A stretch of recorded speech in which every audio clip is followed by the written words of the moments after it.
Dikisahkan satu ketika Rasulullah Shallallahu Alaihi Wasallam berada di tengah para sahabat-sahabatnya. Ketika Rasulullah sedang berbincang-bincang, Rasulullah tampak tertawa. Hal ini menjadikan Sayyidina Umar ibn Khattab ketika itu merasa heran. Dan beliau pun bertanya, "Ya Rasulullah, apa yang telah membuat dirimu tertawa?" Rasulullah Shallallahu Alaihi Wasallam pun menjawab, "Aku diberitakan oleh Jibril tentang dua orang manusia yang duduk bersimpu di hadapan Allah Subhanahu wa Ta'ala. Salah satu dari mereka berkata, 'Ya Allah, ambilkanlah pahala dan kebaikan orang ini untuk diriku, karena orang ini telah berbuat zalim kepadaku.'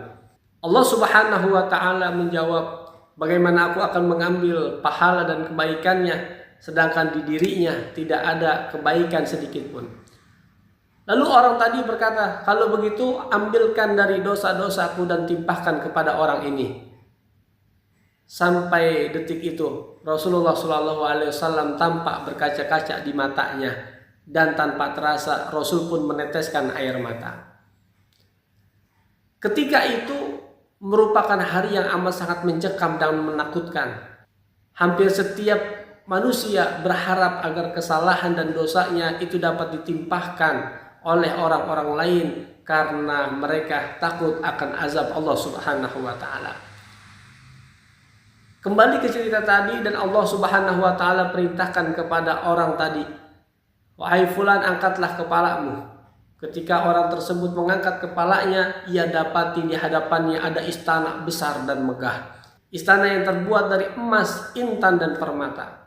Dan orang tadi pun bertanya kepada Allah, 'Ya Allah, sungguh indah istana tersebut. Untuk nabi yang manakah?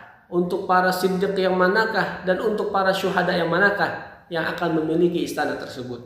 Allah Subhanahu wa Ta'ala berfirman, istana itu tidaklah diperuntukkan untuk para nabi, tidak diperuntukkan untuk para siddiq dan para syuhada, melainkan untuk orang-orang yang mampu membayarnya. Dan engkau pun mampu membayarnya." Orang tadi pun bertanya kepada Allah, "Ya Allah, dengan apa aku mesti membayar untuk dapat memiliki istana tersebut?" Allah Subhanahu wa Ta'ala berfirman, "Dengan cara kau memberikan maaf saudaramu yang ada di sisimu."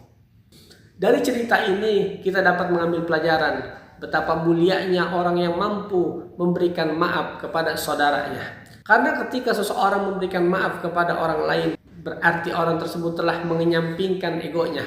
Ia telah menundukkan nafsu yang ada di dalam dirinya. Sejatinya musuh yang paling jahat adalah nafsu